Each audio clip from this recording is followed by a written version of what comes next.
Good evening, everyone. Hello, can you all hear me all right? Great, thank you. Well, welcome to our first in-person State of McKinleyville event since before the pandemic. I'm so pleased to see you all here. Yes, let's give a round of applause for that. Yeah. It's always a great feeling to just be in a room with our community members, with folks that care about what's going on around us. So my name is Jessie Miles. I'm the Executive Director at the McKinleyville Chamber of Commerce. And like I said, I'm just so pleased to be here. First off, I just want to do a few thank yous. Thank you to my McKinleyville Chamber of Commerce board members and ambassadors. If you are here, can you raise your hand? Everybody look around. Give them a huge round of applause. All the great things that are happening through the McKinleyville Chamber would not be able to happen without these amazing folks that volunteer their time to bring it all together. Next, I would like to thank our presenters this evening and moderators. So I'll start with Jim Ritter, who is our moderator this evening. And then thank you to Director Adair, Supervisor Madrone, Sheriff Hansel, and Lieutenant McCall. We really appreciate you all taking your time to be out here. First, I just want to do a quick little introduction about the McKinleyville Chamber, for those of you who might not be familiar with it. We are a member-based organization. We are here really to help the businesses in our community come together and thrive. And it's things like this, workshops, forums, being in communication with our community leaders, and bringing us all together that helps those things happen. We're really excited. We have a great lineup of bringing things back and back to more normal-ish for 2023. That's to include things like this forum. There'll be some other forums and workshops that have more of a hyper-focus on specific skills for businesses, educational workshops, etc. If you have some ideas for something that you would like to see happen, please let us know. We're also excited to start planning all of our big community events that many of you have come to look forward to, such as Pony Express Days, Corks, Forks, and Cakes, and Music in the Park. So be on the lookout for lots of great information about those. Next, I'll go ahead and let Jim come up and talk a little bit about how this evening's event will run. Thank you so much.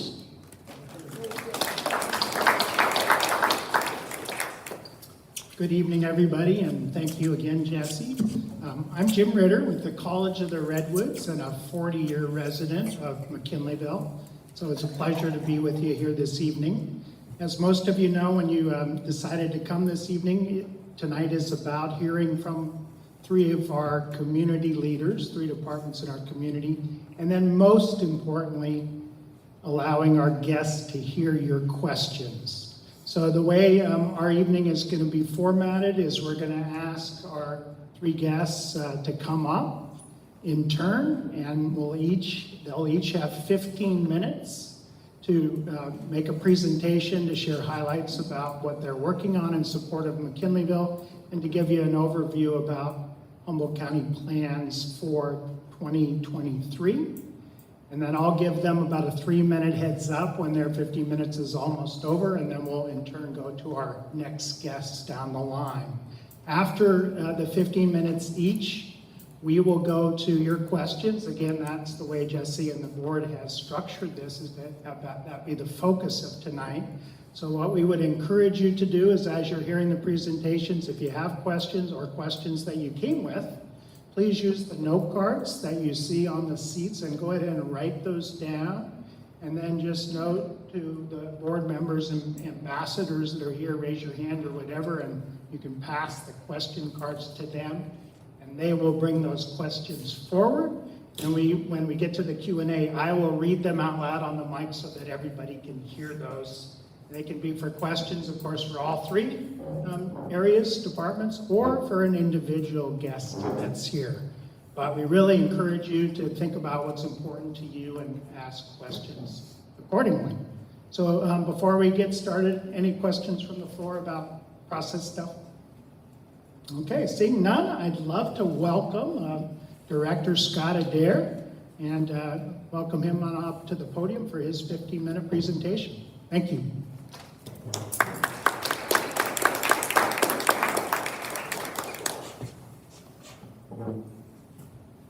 I appreciate in advance the 3-minute warning I still prefer to use a wristwatch, and the battery went out on it.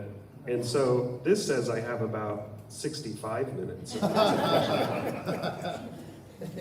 So my name is Scott Adair. I'm the Director of Economic Development for the County of Humboldt. Just quick point of clarification, I'm a division head, not a department head. So I report directly to our County Administrative Officer, and who in turn reports to the Board of Supervisors. The Office of Economic Development essentially has been established to implement and facilitate the board's strategic framework as it relates to economic development and community development initiatives, as well as implement and facilitate the county's comprehensive economic development strategy, which is actually a required document for our community to have in order to qualify for certain federal funding opportunities. So what I'd like to do is just begin this conversation about where we're at today. And I think this will play a vital role providing context to all of you before you hear from the department heads and from our elected officials about what's happening in your community. It's important as a starting place to know what we're working with and what we have to deal with. And presently, as I'm sure many of you are already aware and probably are already feeling in the pocketbook, inflation is hitting many communities hard. There are some good metrics that we're monitoring that as economic developers, we feel hopeful about concerning the direction that we're heading in as a community. Some of those positive metrics or KPIs, key performance indicators that we monitor as an agency include unemployment. Unemployment numbers are presently at a 4-year low, sitting at approximately 3.7%. This number is reflective of pre-pandemic levels and is something to be proud of. It does not, however, take into consideration labor force participation rate, which is different of unemployment, and we can get into that a little bit later if I go over my 65 minutes. We're also seeing a rise in wages. The mean wage has increased more than 19% from where the mean wage was in 2019. So with unemployment down and wages on the rise, one would imagine that there's an abundance of prosperity occurring in the community. However, that's not what we're seeing. There continues to be a reduction in consumer activity across all retail sectors. Although there are more people employed and there are higher wages which are being brought home, there is less purchasing activity on goods and services. And of course, your government is funded in great part through consumer activity and through the real retail sales tax generation, which is created, which funds critical programs and services. So why is that? Why do we have an increase in wages, decrease in unemployment, but less spending? That's where inflation comes in, and we can talk a little bit about inflation. I didn't bring a PowerPoint presentation, but if I had a chart that I could share with you, you would see that over the last 2 years, the inflation has nearly been equal to inflation over a prior 10-year period. In just 2 years, we've seen over 14 percentage points of inflation within the economy. And this inflation has an impact on us as consumers in many different ways. One, the Federal Reserve, whose greatest resource and tool to curb inflation is to increase interest rates, although that is a tool that can be used to discourage inflationary activity and to curb inflation. Increasing interest rates has an adverse impact or can have an adverse impact on consumers. Higher interest rates means that it's more difficult to borrow. It's more difficult to acquire capital, especially for groups or individuals or persons who historically face challenges in accessing capital. Therefore, it can make it too burdensome or cost prohibitive to secure additional capital or funding through borrowing activity. This has a direct impact on the housing market. According to the California Association of Realtors, home values across the state, across the nation actually, and in Humboldt County are down from a high of where they were in July of 2022. I'm sure everyone was watching Zillow very closely, amazed at the values of their home increasing, and now we've seen consecutive dips over the last 6 months. We've seen that values have decreased nearly 7%. This report is as of November. There could be some modifications there. And we're also seeing a decrease in the amount of actual sales activity and transactions activity. Homeowners are waiting on the sidelines. They're waiting for values to recover. And so there's less inventory available. And when there's less inventory available, there's less competition, and it makes it difficult for borrowers to compete. It definitely makes a buyer or a seller's market, and that's only compounded by the difficulties that are created due to the cost of capital increasing as interest rates rise. California Housing Market Forecast Report, their 2023 report, predicts that there will be a 7.2% drop in family home sale activity this year, and that we will see an additional decline in our home values of up to 9%. The rental market is also feeling the impacts of inflation. As inflation increases and as market rates increase, it's becoming more clear that county residents must make more than minimum wage, on average, that is. A lot of circumstantial context behind that. But on average, if you had an individual person who was single, living on their own, and they didn't have any other income or subsidies, would have to make more than $21 an hour to afford what is now the average base rental price for a one-bedroom unit in Humboldt County. And that's due in part, largely, because of the change in cost of goods and services. As costs of necessary goods and services increase, it erodes the ability to pay for additional housing.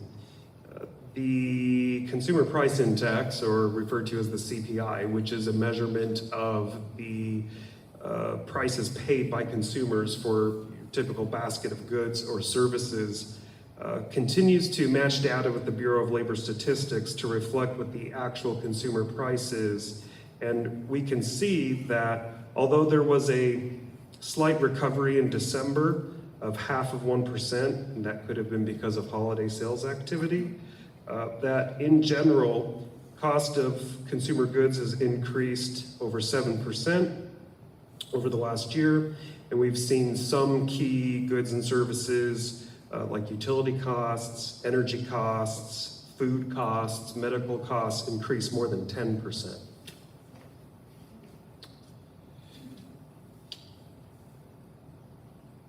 Amongst the rise in consumer goods and services, we would have to include the price of fuel.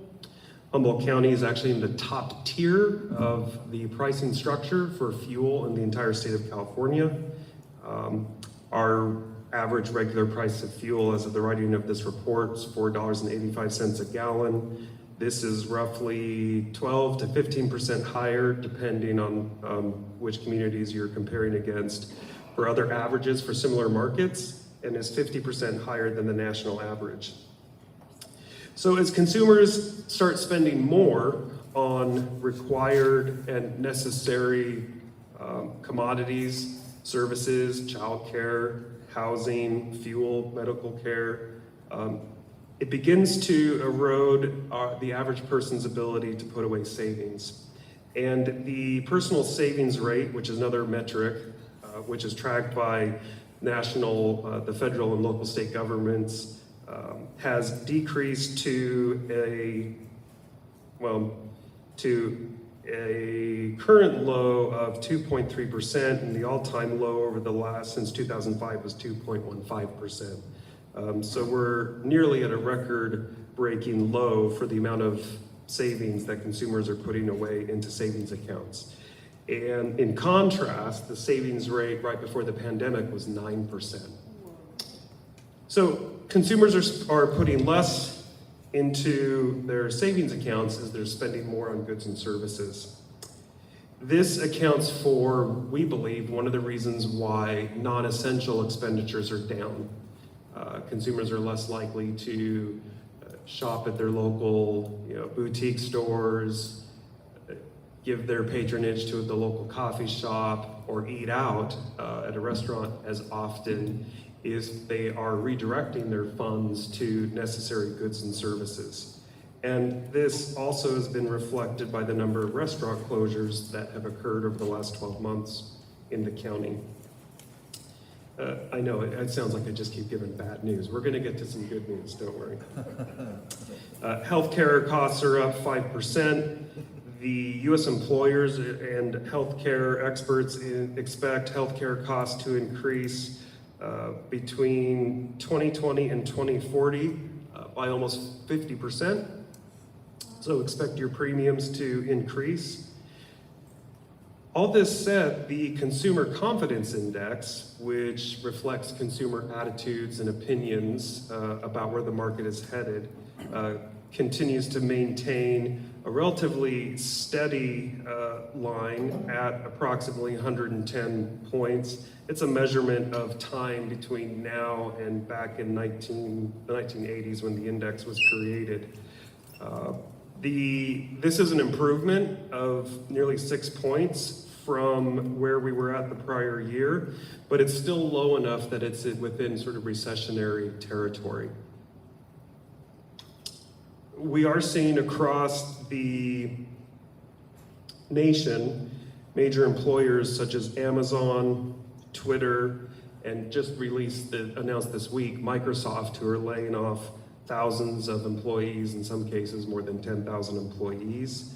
So the ripple effects of inflation is being felt across the entire country, and yet, interestingly enough, there are over 10 million available jobs currently, as of the most recent report, in the United States which need to be filled. And if you look at unemployment numbers, there's a gap of about 4 million workers who are not applying for those jobs. So we have 3 minutes left, please. 3 minutes. So let's just sort of go into the silver lining. It does appear, the thing about economists is for every economist who says on one hand, you have an economist who says, well, on the other hand, and you look at the think tanks and what they're putting out, and you can get quite an array of opinions about the matter. And that's because economics is generally based on looking in arrears at the data which we can collect and assess. So we're always looking in the rearview window. It does appear at a national level that we are likely headed toward a recession, if not already in a recession. And many of the experts, Goldman Sachs and others, their forecasting shows that the recession could last between 1 and 2 years. And yet, silver lining, Humboldt County is on the precipice of great prosperity. I'm sure that you're paying attention to the news and all of the potential projects which are coming down the pipeline for our community. Aquaculture projects, wind-related projects, projects related to undersea fiber cable network cables which are landing in Humboldt County, Cal Poly and the allocation of funding from the governor's office there. We're tracking over a 10-year period over a $7 billion investment in our community from all of these different sources and these different activities. And that's not something to really be shy about when in terms of talking about the opportunity that lies before us. So how do we accommodate all of this opportunity? I'm getting into my wrap up here. How do we accommodate all of this opportunity? How are we going to lean into all these various projects which will be needed to sustain us during recession or potential recession, and to create abundant prosperity after recession? We do know that by the end of 2030, more than 3,000 workers in our own community will age out of the workforce. The projects which are coming through the pipeline, which are on the horizon for us, require approximately 4,000 jobs. We actually have a net loss there of 7,000 workers if we look at the number of personnel who are going to be aging out of the workforce. So we've got some work to do in terms of preparing the workforce and laborers to meet the demand of these various projects which are coming to our community. And the most important thing that we can be thinking about now is how do we house those workers? How do we educate them? How do we provide them with childcare and necessary medical care? How do we keep them safe? This tells me, and many economists believe in this same theory, that some of the basic fundamental practices of government, like our sheriff, keeping our streets safe, and the programs that through public safety are designed to keep neighborhoods and residents safe, the work that the Board of Supervisors is doing on enhancing housing, creating more housing opportunities. These are the types of things that we need to continue to focus on.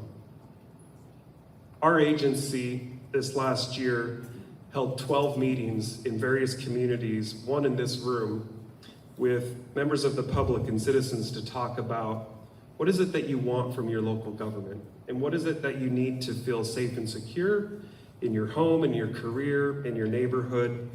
And we have learned something which is very fundamental to economic development, and that is that good communities, safe communities, communities that have good quality of life, quality of place, and offer services and amenities for their residents are communities where where economic development then begins to happen organically and is not something that has to be forced or enticed and brought to the table. So I think that's where I would end. I thank everyone for your time, and very excited to hear what our supervisor and our sheriff and others have to say, and any questions that you might have. So thank you very much.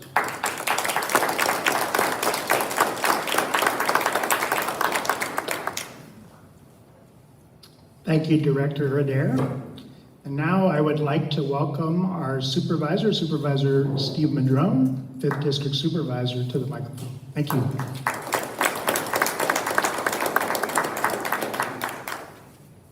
Thank you, Jim. Good to see you all tonight. How y'all doing? Yeah, nice to be out again, starting to move forward from COVID and all these other things. So, State of McKinleyville. I think it's pretty good, but does that mean there are no problems? No, I think we all know there are a lot of problems, right? Some of them include, as Scott was saying, housing, huge issue. But, McKinleyville's done its share in many ways, right, with creating housing. We can do more, but we need to also have all the communities stepping up and helping with that. Homelessness, that's a huge issue still, all over our county, all over the country. Our roads are a mess, right?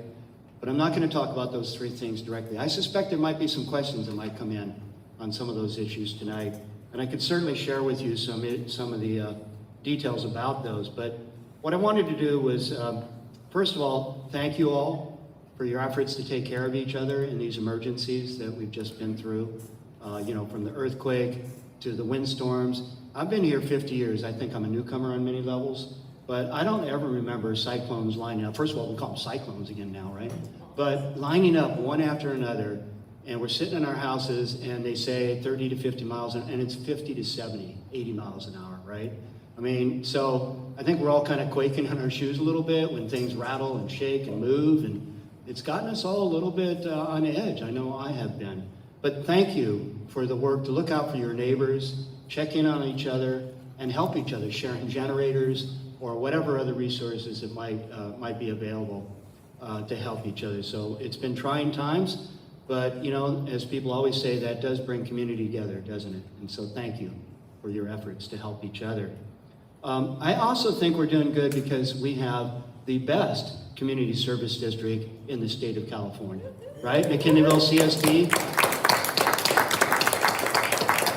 And as you know, they provide you with your sewer, your water, parks, incredible efforts by all the park staff to get new grants for the BMX park and so many other things. And they just do a phenomenal job of running those services, including some streetlight services here in the community. So thank you, MCSD. Dennis Mayo and many of the other board members have been serving for a long time, and I thank them for that service.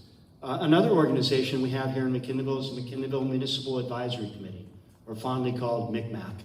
And we have some of the members of that here tonight. I want to thank them for their service as well. Lisa Dugan, and I'm not sure if I saw anybody else, but Scott Bender is an alternate to that. And then we also have Maya Conrad here. So thank you for your service there. And the MCMAC is sort of filling this void that existed because we're still unincorporated here in McKinleyville, right? And yet we're the third largest city, but in the summer we're the second largest city when the students are gone, right? And so we are large. We're 17,000 plus residents here in McKinleyville. And so we're very much like a city, but we're not. So it's unincorporated, and the county helps as best we can. But without the MCSD, and without MCMAC, we would be in a lot worse shape. So what does MCMAC do? They try to fill in the holes as best they can on all those things that the service district can't do, and things that the county has spread so thin in all the unincorporated areas that we don't do that well. And the MCMAC has stepped up, and they are a group of 8 members that serve this community as volunteers. And there are 2 members from the CSD. One is Pat Gaspari, the general manager for the community service district. Thank you, Pat. And then I think it is Greg Rossini is the other member from the CSD, and Scott Bender, an alternate. But we have many wonderful members there, and they're tackling many issues and many projects in the community. So I'm going to talk in my brief period here about incorporation, town center ordinances, circulation, and Vista Point Park. I'm going to try to cover this pretty quickly. There's a lot there, but I think we can get that done. So, for many, many years, people have said, why isn't it incorporated? Why are we still an unincorporated community? And I'm certainly not saying you should incorporate, but one of the commitments I made was that we would get the data for you all to understand what are the revenues and what are the expenses that are currently happening in McKinleyville. The last time this was studied was about 22 years ago. That came out with a study working with Humboldt State University professors and students. And they took a look at it, and the outcome of that study was that 22 years ago, it was financially feasible considering a 50-50 split of revenues between the county and the city. So when you incorporate, the county has to hold on to some revenues to pay for the DA and its services, the Department of Health and Human Services, probation, and other types of things, right? So it may or may not be a 50-50 split, but it's called revenue neutrality. In other words, in order to incorporate, we can't hurt the county in the process. So it was looked at, and it was deemed possible, but folks didn't really want to move forward at that time. And I understand that, but the community has grown, and in the last 20-some years, there is absolutely an increase in revenues. But up until recently, we couldn't really track those revenues for McKinleyville specific. So our board recently committed money to be able to put some software together to be able to track those revenues. And we have formed a partnership with Cal Poly Humboldt again to update that study from 22 years ago and provide you as community members all the data about total revenues, total expenses in the community coming in currently. And then we'll have a town hall, we'll bring the MCSD, the MCMAC, and you as the community members and have a discussion about what those things mean. If it looks feasible, then, and the community wants to proceed, then there's a process through the Local Agency Formation Commission, or LAFCO, whereby we do a detailed feasibility analysis. And if that then determines that it's absolutely feasible, then it would go to the voters. And you will decide whether or not you want to become a city with your own mayor, your own council, your own planning department, or whatever, or the CSD can actually expand some of its services and continue to function as well. So there's a number of combinations that can occur. But the bottom line is, whenever this discussion comes out, you'll hear, oh, it'll raise our taxes. Well, not necessarily so, and only if you vote to raise your taxes. So that's important to understand.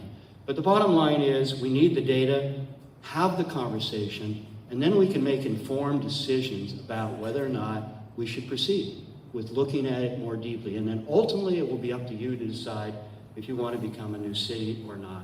So I thank Cal Poly Humboldt for partnering in this, and the MCMAC has set up a subcommittee that they were meeting today. I was able to join their meeting, and they are looking at these details and trying to bring the information together, right? We're not saying we should or we shouldn't, just bring the data together.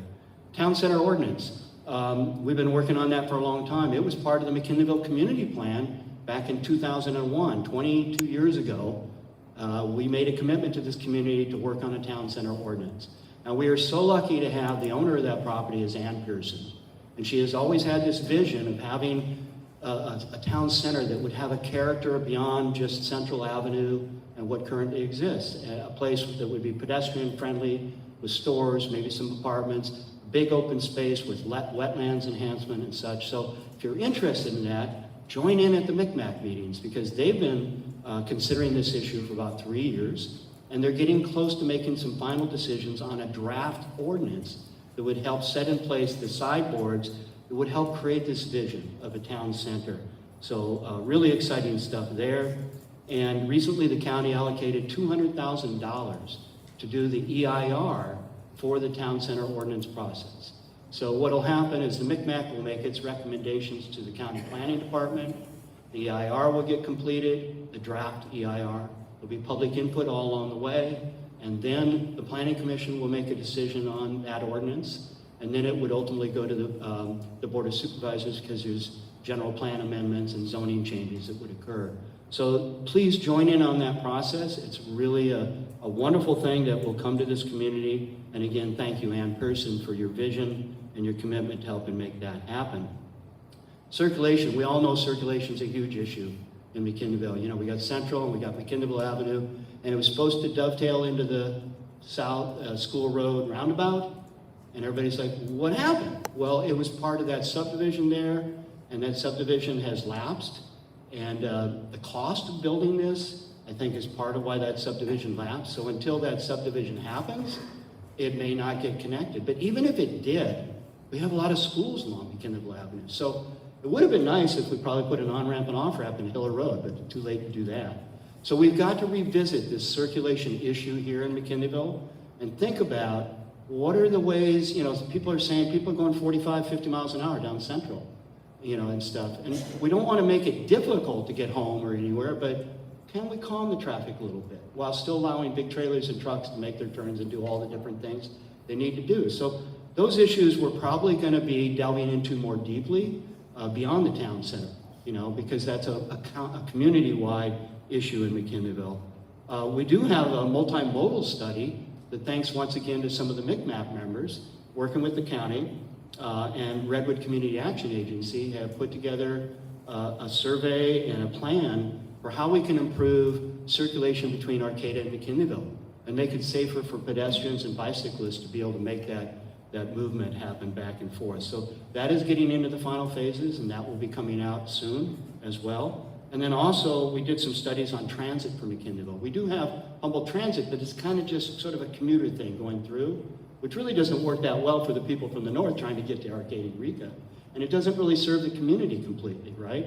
So we're going to start having on-demand van services in McKinleyville, funded by Humboldt Transit Authority, that will be more of an on-demand system. And it won't be like Dial a Ride where you have to schedule a day or two ahead. It'll be on demand. And as we densify McKinleyville with the town center ordinance and other kinds of things, other types of transit services will be available and possible. So look forward to that. Last item, I think I only have, 3 minutes left? Yeah, 3-4 minutes. 3-4 minutes, great, thank you. The last item was Vista Point Park. When we think about McKinleyville's economy, which, Scott, thank you for all that data and everything else, people keep wondering, why do we keep losing all these beautiful boutique mom and pop businesses? Some of you may have been some of those business owners. You've invested your money, you start up, and 2 years later, you're folding up your doors, right? A lot of that is definitely shopping online. The good news there is that even if you're shopping on Amazon, we now get the sales tax, right? The law changed a couple years ago, and the sales tax goes to the point of origin of the sale. So that's some good news. But how do we support local small businesses and create more opportunities for jobs here in McKinleyville rather than having to get in our cars, go to Arcata, Eureka to work, right? How do we do that? Well, we need to bring in new income into the community. Well, we are so lucky to have this Vista Point facility out here on Highway 101, but it's dysfunctional. You can't even get into it if you're going north. And you come over that little bluff there, and suddenly there's the ocean and Trinidad, and that's called $1 million view. It's also called an economic engine, right? Because people want to get off. You see them pulled over on the highway taking pictures in the shoulder, but in order to get there, you got to be coming south. Well, most of the money is coming from the Bay Area as it comes north, right? How do we get those visitors to pull off and spend time and money in our community? And when you're on vacation, don't you visit the boutique stores and the coffee shops and the rest of it, right? So if we want to support small business, we changed the Vista Point into what I call Vista Point Park. On the south side of the Caltrans facility, we own the parcel. The county already owns it. And so what we do is we change it so you get off at Airport Road, whether you're going north or south, and you go into the Vista Point, and we'd have a visitor center there on the county property, right next to the airport. And we would have maybe a bicycle campground on the coastal trail and a picnic area. And once we pull people off the highway, they're gonna go, wow, let's spend the night. How many motels are there in McKinleyville? One, right? And the airport business park, Steve Mosher says, when we do the Vista Point Park, his business park will fill out with more hotels and more things with Cal Poly Humboldt, Light Tech and other things. That will pull money off the highway. Pretty soon they're going, wow, there's a coastal trail, there's beaches, there's rivers to raft.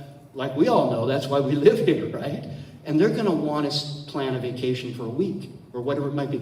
That's gonna bring people into town that's gonna spend money at small businesses and improve our economic stability and interest and create more local jobs. So I'm super excited about that. And we've been making progress on that project with the airport. We had to go through all kinds of different things with checking out our property boundaries, this, that, whatever. But we already own that property, and we can make that happen. So that, I think, just about wraps it up. And look forward to your questions. And again, thank you so much for being here tonight.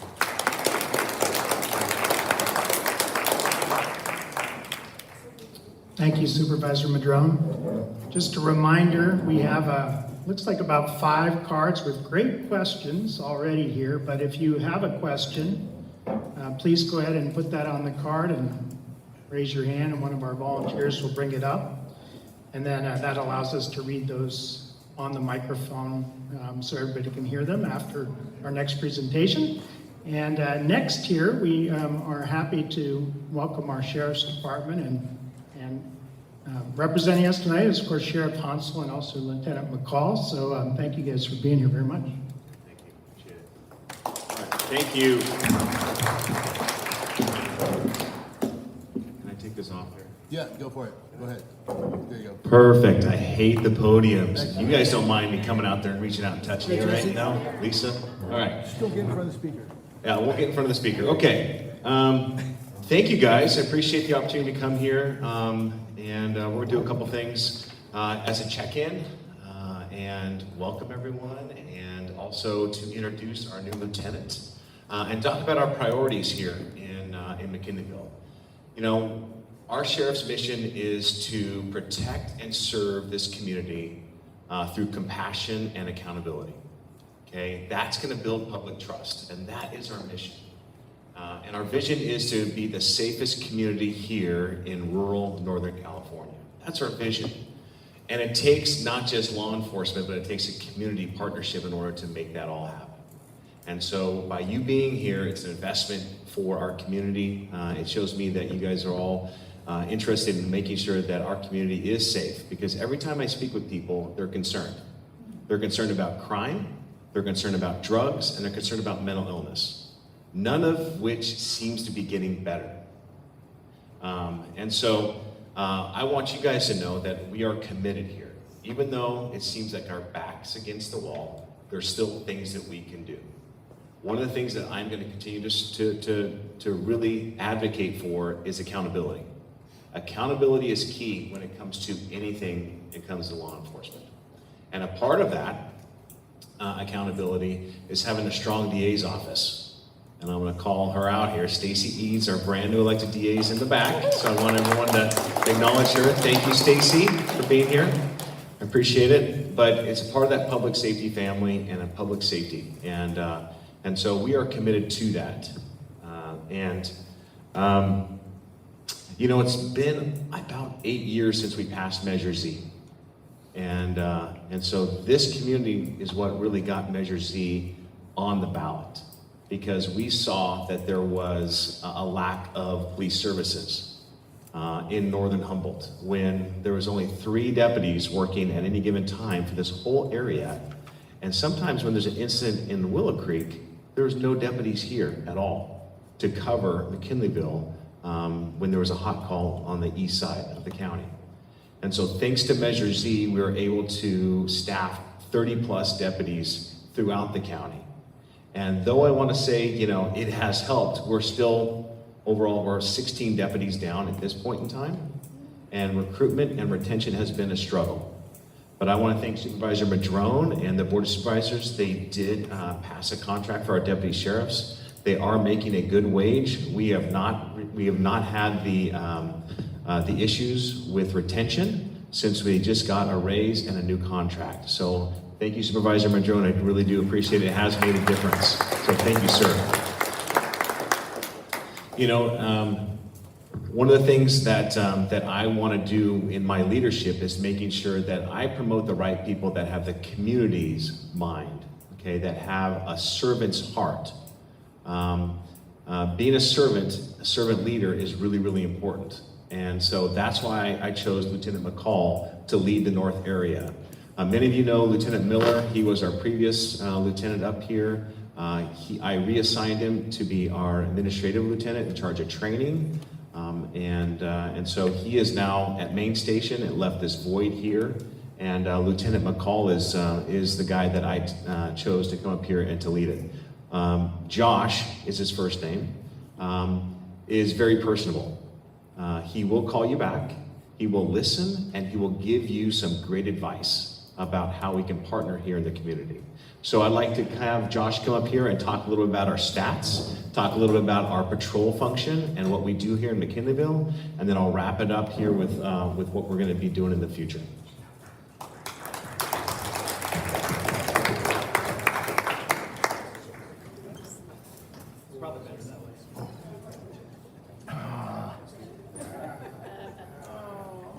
I'm sorry. I'm gonna steal this. I just got it muted.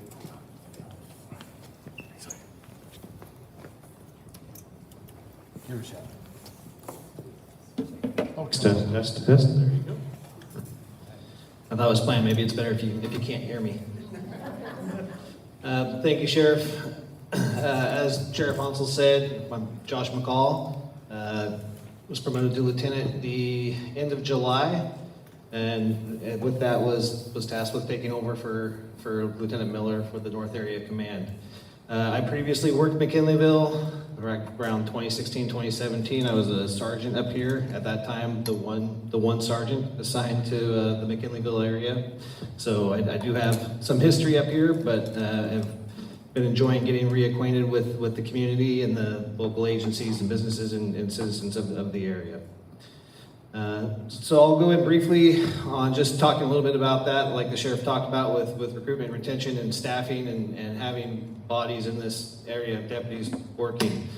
There's been definite improvements currently for the North area. There are 4 dedicated sergeants that are based out of the McKinleyville office, covering 4 of the 5 shifts under our schedule. With that, there are 14 deputies that are assigned to the McKinleyville area. Obviously, that includes responding to areas, Trinidad, or those outlying areas, but that does not include coverage for, say, Willow Creek, which has its own deputies that are supervised out of here, but that doesn't include their staffing. So those are deputies assigned just to the greater McKinleyville area for 24-hour, 7-day-a-week coverage.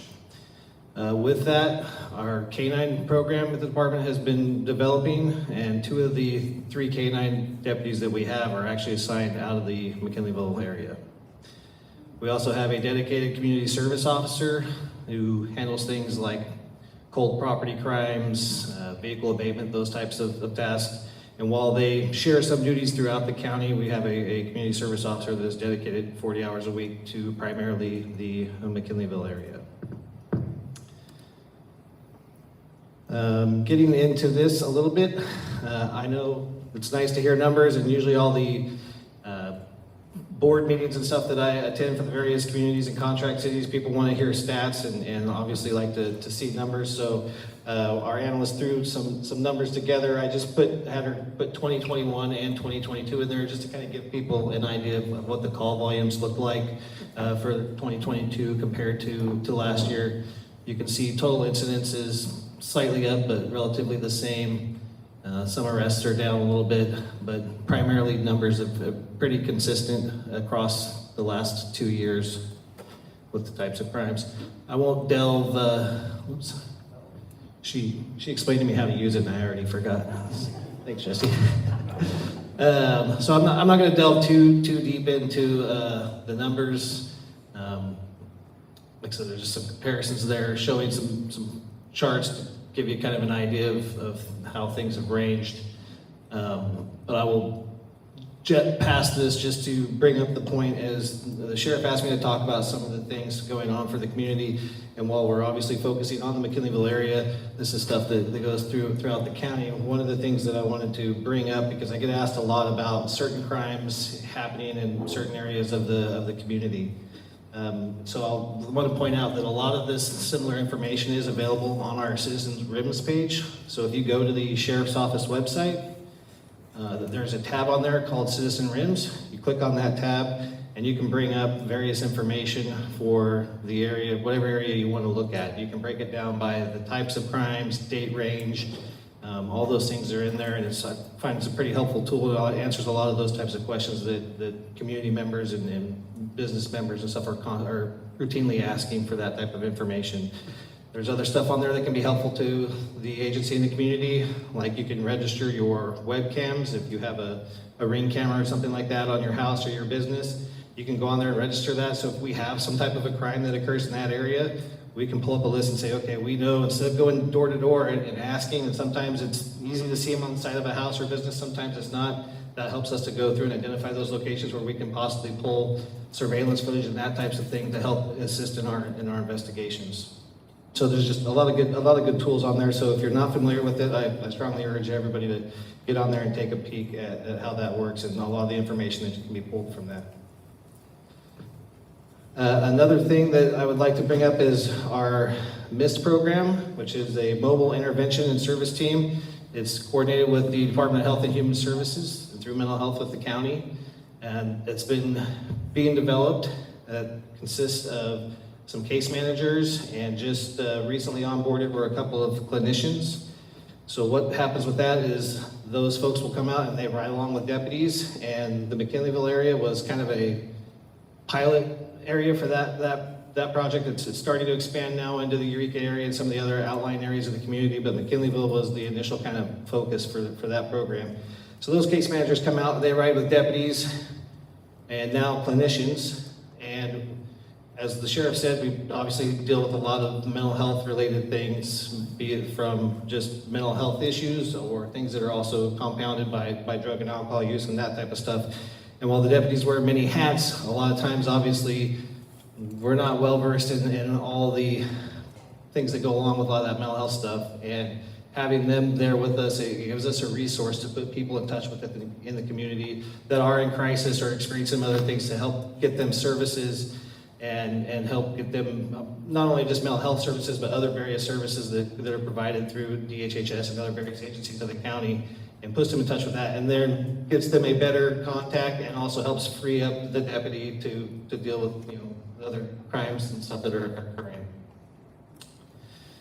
McKinleyville still has an active scope, so the sheriff's citizens on patrol, so they're a big help with doing vacation checks and things like helping out on parade routes and that type of stuff. So that's a definite resource that is nice to have. It's still, I think, probably the most active currently is still in the McKinleyville area. 3 minutes. Alrighty, thank you. So yeah, and I would just mirror last that the sheriff is made it clear, and it's through his admin team in the office and all of our expectation that community support and community service is our goal. Customer service is our goal. I know customer service is something that's often, associated with things like food service or retail, but having a supportive community is a necessity for us to be able to do our job. And in turn, the community needs to know that their law enforcement professionals support them and are trying to do what they can to make the community the safest place we all live and work in. So I would like to thank everybody for coming out tonight and spending your time here to show your support, and close out with that. Thank you. Thank you, Josh. Appreciate it. Thank you. I really have a lot of faith in Josh. and what he's going to do and lead the team here. Just finishing up here, it's been a crazy last couple of years. I don't know if anyone's noticed. Since 2019, public safety power shutoffs, pandemics, we've had fires, floods, winter storms, and earthquakes, of course. So one of the many hats I wear is the Director of Office of Emergency Services here at the county. And what we want to do is making sure we are prepared for the next one. Because guess what? The next one is coming. And just like Supervisor Madrone said, okay? So a couple things in the very, very back that I've left.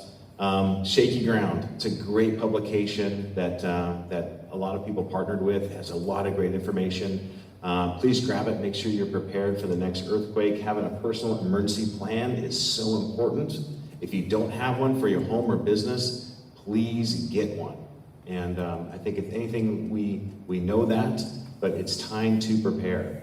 A lot of people ask, how do you know when there's an emergency and how do you get notified of it, besides the ground shaking, okay? Is we have Humboldt Alert set up here, and we also have Zone Haven set up, and that information's in the back.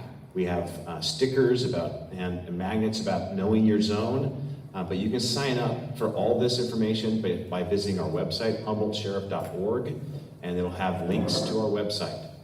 Partnerships are everything with us, okay? We have Sheriff Citizens on Patrol, we have Scope, we also have Neighborhood Watch. In McKinleyville, we have 16 neighborhood watches. Ginger Campbell is awesome. If you know her, she's willing to come in to do a business watch, neighborhood watch, and so she is a pretty amazing person. We have these packets put together, and these are in the back. These are just really, really well done and about how you can change things around your house and prepare yourself to not be a victim of crime. Crime prevention is one of the basic keys that we do here, so that information is there. So really look at partnering with us with trying to prevent crime. A couple things I want to leave you with. If you have a crime to report and it's an in-progress crime, please call 911. It's okay to call 911, okay? That's the time to call it. You don't have to wait for shots fired. You don't have to wait for, a bad traffic accident. If there's a traffic accident, if there is a crime, someone just stole something, it just happened, call 911. That's the time to do it. It's the direct line to get there. Some people, are just afraid. Go ahead and do that. We will walk you through it. It's our dispatcher's job to walk you through that, and it's A-okay. If you just want to report a cold crime, okay, something that occurred overnight, someone broke your window, someone stole something out of your car, please do that. A lot of times people say, well, I just don't want to bother law enforcement or whatnot, okay? If there's potential for us to find the suspect, please call us. If there's no possibility that we can find the suspect, let's say you have a lawn ornament that just walked off, someone stole it, and you have no idea what happened, what did it, but it's gone. You can still report that online. Please do that. Online reporting will get you a case number. It will track your stolen property. If we recover it, we can bring it back to you. But 445-7251 is our main number. Okay, if there's a crime, please call that. Some people say, "Oh, I should call the McKinleyville station," which is okay, but it really isn't the best option because the McKinleyville station is only staffed Monday through Friday. And sometimes Margaret likes to take a day off, okay? And so for consistency's sake, please call 445-7251 and report the crime. You can always stop by the station here, right across the parking lot, and talk with Margaret, talk with our lieutenant who will be there from time to time, and as well as our sergeants and our deputies. Let's see. I think that's about it. One of the things that we are going to continue to focus on is, like I said before, drugs. Fentanyl overdoses. Our latest number is 60 overdoses this year for fentanyl alone. That's out of 71 total overdose deaths that we've had. So 60 overdose deaths this year. Last year we had 34, and now 60. What is it going to be next year? And we still have 8 pending tox screens. So that number is likely going up, probably closer, to that upper end, 67, 68. So it is a problem. It's something we're going to continue to focus on, and so we will be pushing out more information on that. But I just definitely wanted to put that stat out there. Okay, we're available for questions, and I just thank you all for your time. Thank you, Sharon.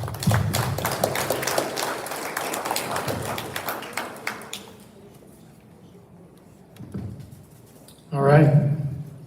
Thanks, everybody. Thank you for these great questions, and thanks again to our guests.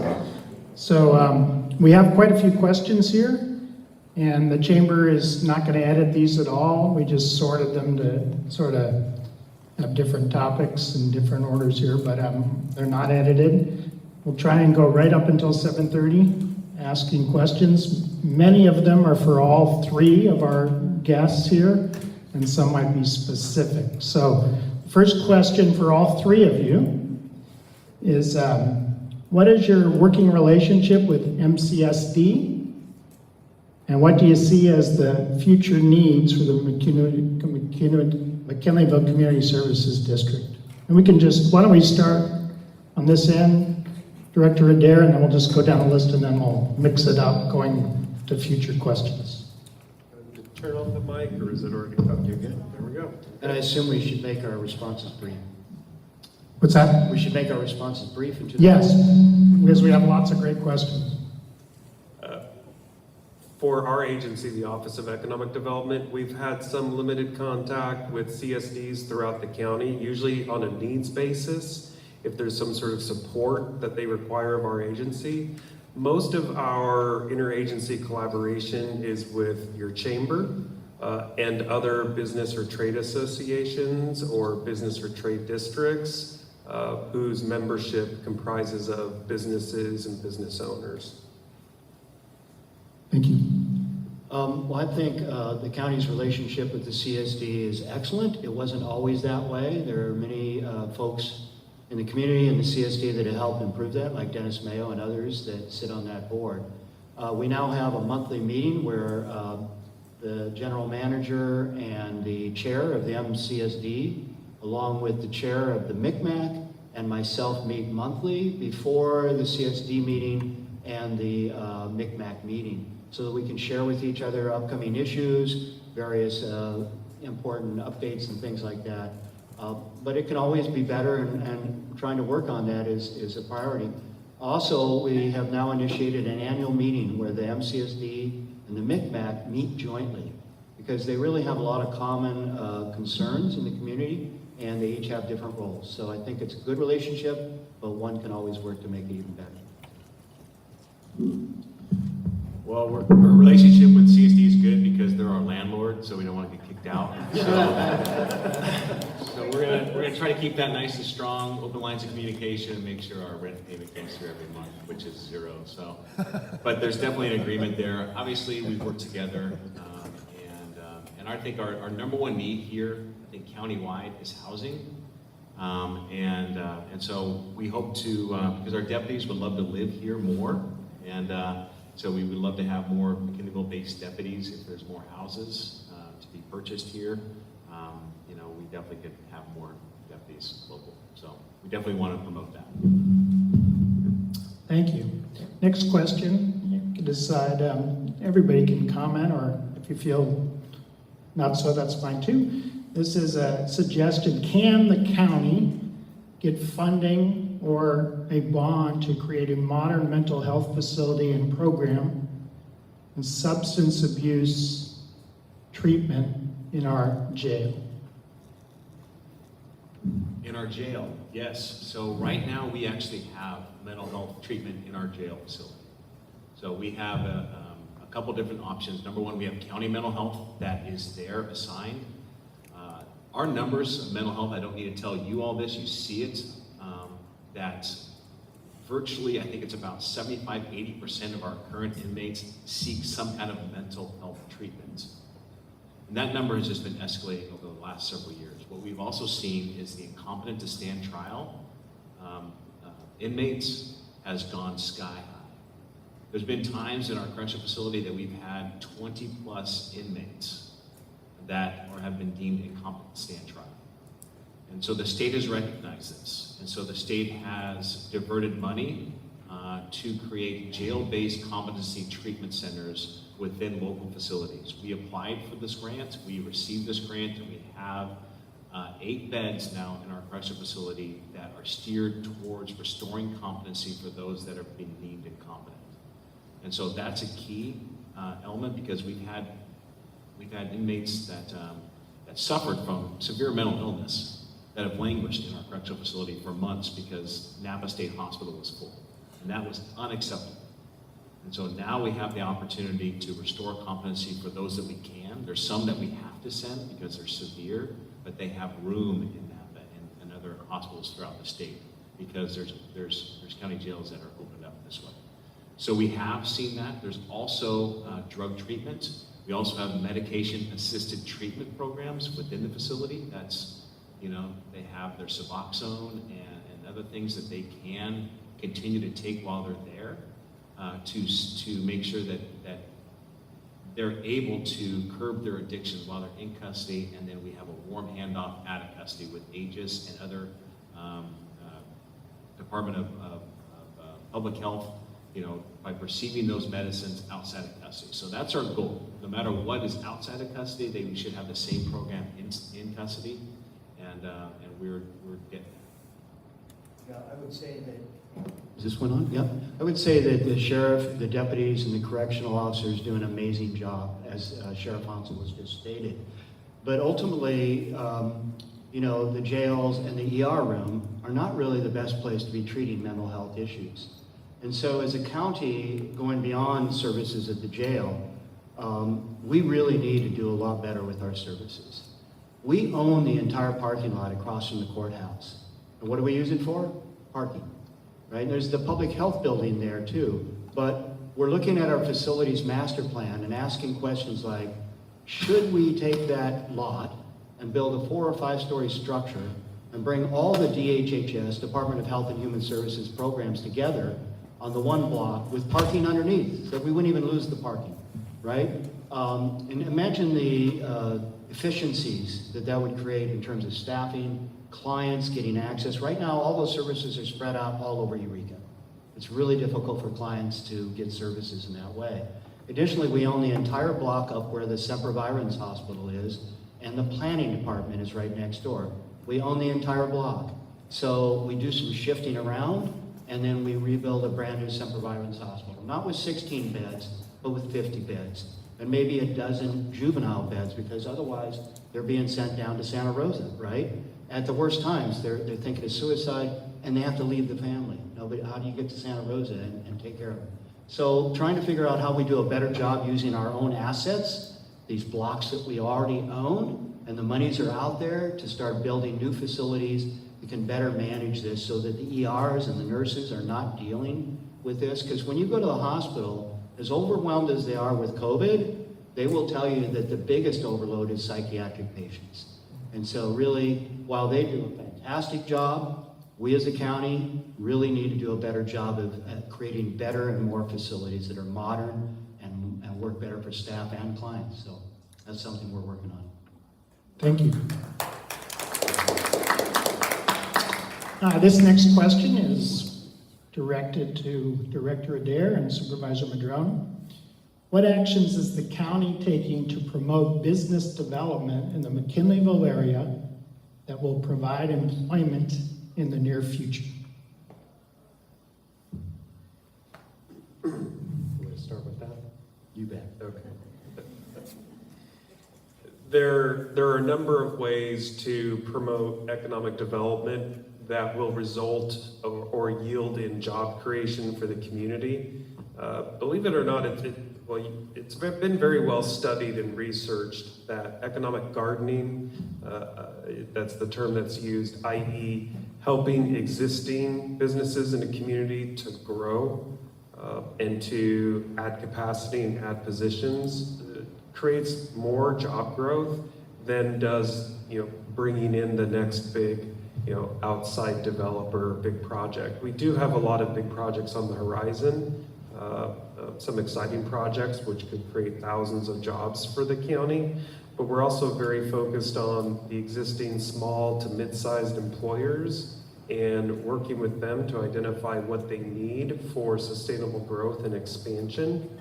And that's in part of the county's comprehensive economic development strategy, laying out action items for how we can focus on external opportunities, which may be coming into the community, but also focusing on providing aid and support to our existing businesses. Because that localized growth is where you often see more new jobs created for community members.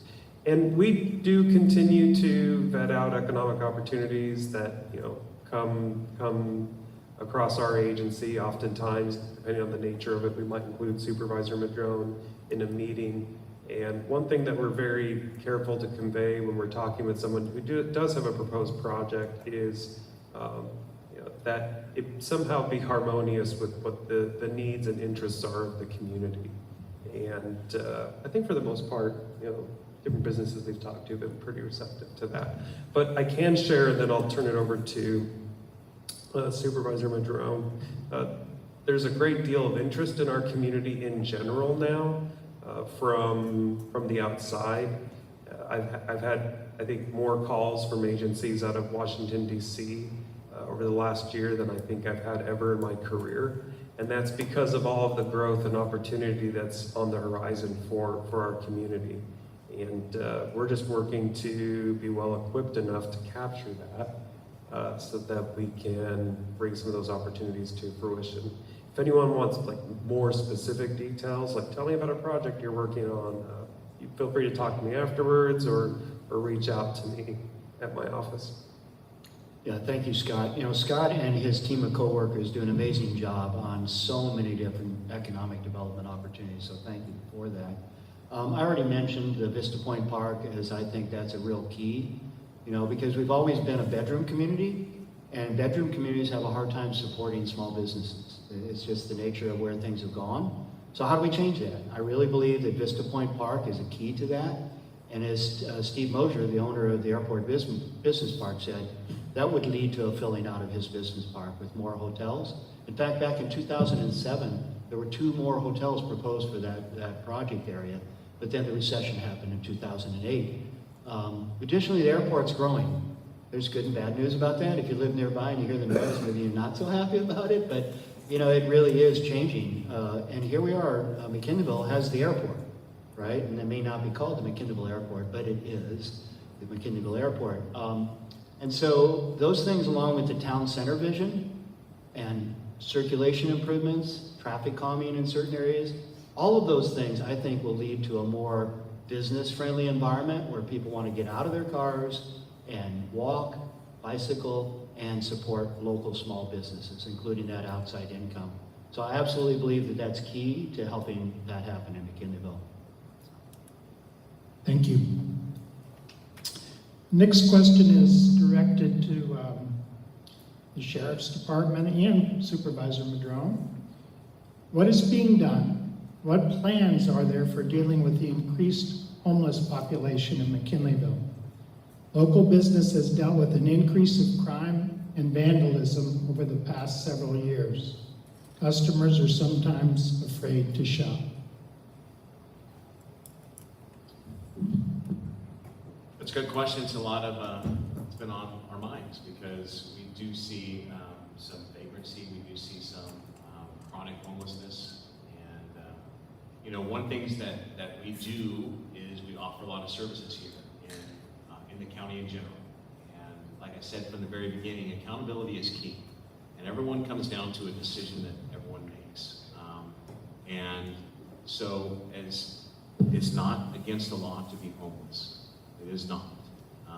But when you violate the rights of another, if you disturb the peace or break the law, there should be some accountability. And that's where we want to draw the line. And so we will continue to enforce the law. And if someone who happens to be homeless does violate the law, then there needs to be some accountability on that end of things. And there is some things that we want to do, and that's on the horizon. One is the county is currently working on a proposal and a plan to create an area to be like a one-stop shop for a person that's identified as being a potential someone who struggles with drug addiction, homelessness, who's chronically an issue with law enforcement. We get lots of calls. They may even be a minor drunk in public. To bring them to a location that could be a sobering area that's outside of a jail facility, that also offers services, whether it's mental health services, whether it be housing services or social services, and a one-stop shop for someone. It may be something to where we see this from time to time. We see someone that just walks in from the street and they are down on their luck and they don't know where to go. And so we point them to the rescue mission. We point them to Betty Ching. We point them to Teen Challenge. We point them to some of the other services that are out there. And they don't want to do some of those services, but they may get plugged in somewhere else. But to bring them somewhere where they can hang out during the day, where they can get some help and some assistance when they're ready for it. Because no one can make someone get help. It's only when they are ready for it that they will receive that help. And so we have to have those avenues that are there, and we're going to continue to work on it. Well, thank you, Sheriff. I think your staff do an amazing job of trying to manage this. I was noticing some of the stats earlier about welfare checks and other, interactions on the streets and things like that. It's really become a very big portion of the public safety issue, and none of us are going to solve the homelessness issue overnight or even very quickly. But we can make incremental change in that, and I think we are, and we have some other ideas of how to move forward on that. In an ideal world, you help people with addiction if they're ready for that help and ready to move forward, or mental health issues, and many folks are dealing with what they call dual diagnosis. It's not bad people, right? As Sheriff said, it's not a crime. There are many people who ended up addicted because they broke their arm and they got a prescription for an opioid or some Vicodin, and before they knew it, they became addicted and ran out of the prescription, and then their lives started going downhill. So I think we all know, every one of our families, if not in our family or friends of our family, are connected with folks that are struggling with these issues. So it comes very close to heart for all of us. It takes a lot of empathy, a lot of patience, and a lot of commitment to really deal with these issues. But ultimately, if we can get people the help that they need and get them into housing, that's really the long-term solution, but there's not enough housing. So what do you do in the short term? What kind of services can we increase and help with? I want to put out a thank you for those in the community that are really helping in a big way. And there are many unsung heroes in this community that are working on these things, but some of the really important players are Joyful Healer with their Saturday meals and other things, and they were bringing in the AHA shower van, once a week, so people could just get a little decency and get clean. I mean, can you even imagine not having a home and being in the woods and all those kinds of things? Grace Good Shepherd has been a long participant in helping, along with Johnny Calkins, who goes out to the camps and brings in garbage bags, right, on a weekly basis. So he works with these communities along with other people that just come in and go, hey, here's some bags. If you'll bring it together and get it out here to the street, I'll haul them away. Thank you, Johnny, for that. He's an amazing, dedicated person. The Family Resource Center here in McKinleyville does what they can as well, but there's still a huge gap. We need to do better. I always like to say there's sort of three things that we need to have happen in order to really start dealing with homelessness or the lack of housing in a big way. And one of them is funding. Well, guess what? There's a lot of new funding coming down for helping with these programs, more than has ever been around, whether it's in the jail or in the county and other places. The second thing is partners, like Betty Chin, like Arcata House Partnership, and many others that are working to try and provide transitional housing and services. But the third one is the most difficult, and that's location. Where are you going to put these services? Nobody wants them anywhere near them, right? And so if we continue to have that feeling or sense, how are we going to solve these problems? I can't solve it. I can't just go out and make it happen. But what I'd like to say to people is that, well, do you already have homelessness living near your neighborhood wherever there's woods in McKinleyville, there are people living there, trying to survive. And because they're trying to survive, they end up committing other crimes sometimes. Not all of them. There are many of them that are actually really not committing crimes and just struggling with survival, a shower or some food, whatever.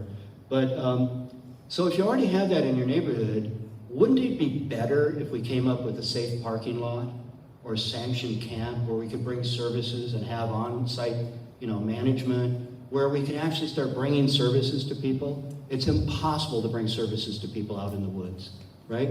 Would that be better? It might be in your neighborhood, but I would think it would be better than the unsanctioned situations that are actually happening now. But that's something we're, as a community, going to need to struggle with, placing facilities and services in places. But if they're already there and we make it better, I think that's an improvement. But a lot of it is not just, giving a handout. It's giving people a hand up, figuring out a way to help those that are ready to accept the help to move forward with their lives. And I think we can do a lot better. And it is going to take a lot of empathy and consideration. But I believe we have that within us. So that's my pitch there. So. Thank you very much. Next question is for Supervisor Madrone and Director Adair. What is next for the wind turbine projects, and do you think the Yurok tribe was treated fairly?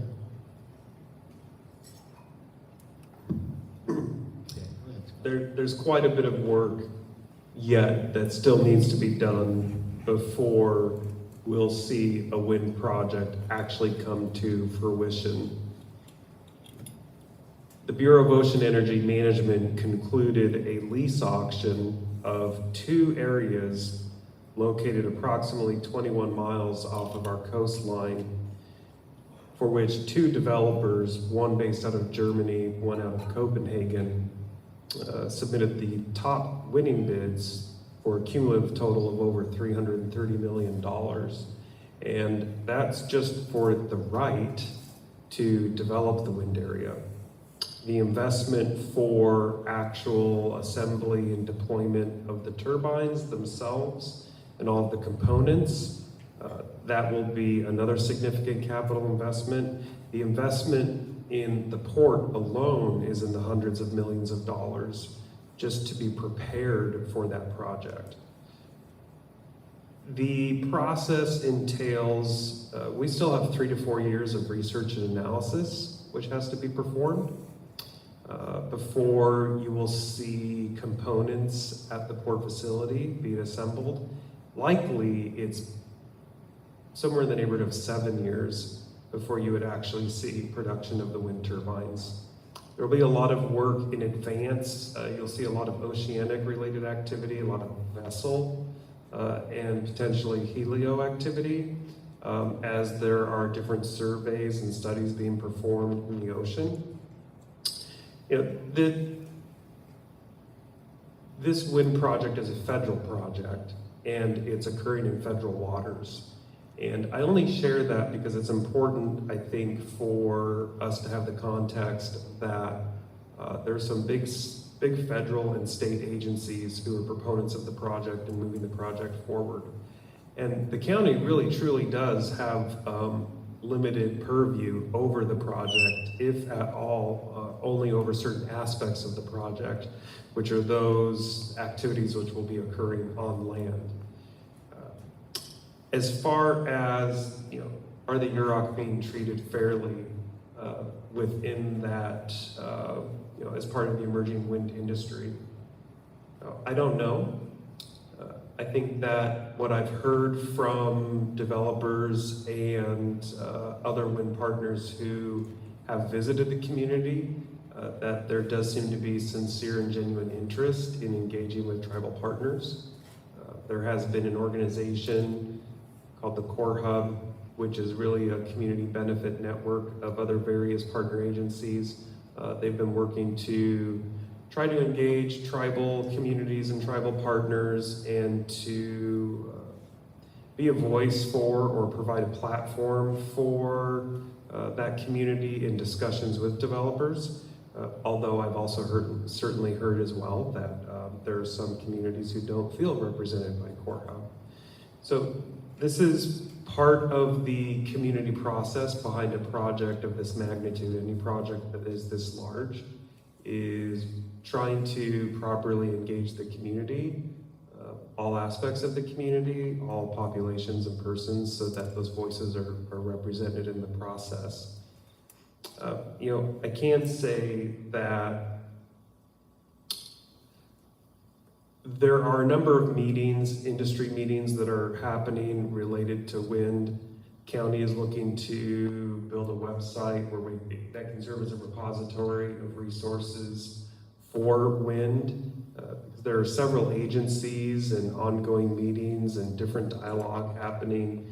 A lot of agencies are moving very rapidly on this front and working on wind, and we're still trying to just put together some stakeholder and shareholder mapping. Who's working on what direction are they moving in, who has what purview, so that we can eliminate some redundancy, but we can improve communication. But it's still years away. I know there's a lot of discussion about it. It's been highlighted in the media.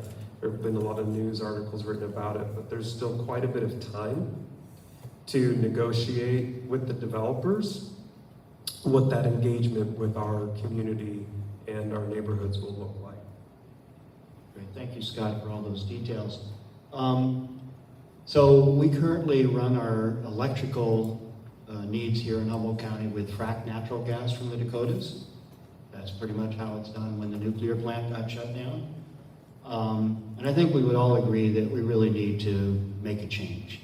And that's going to be solar, it's going to be wind. Those are absolutely very important and exciting opportunities to happen. I mean, the solar tax credits were starting to go down. Hopefully they'll come back up. I mean, there's a reason people are putting panels on their roof, right?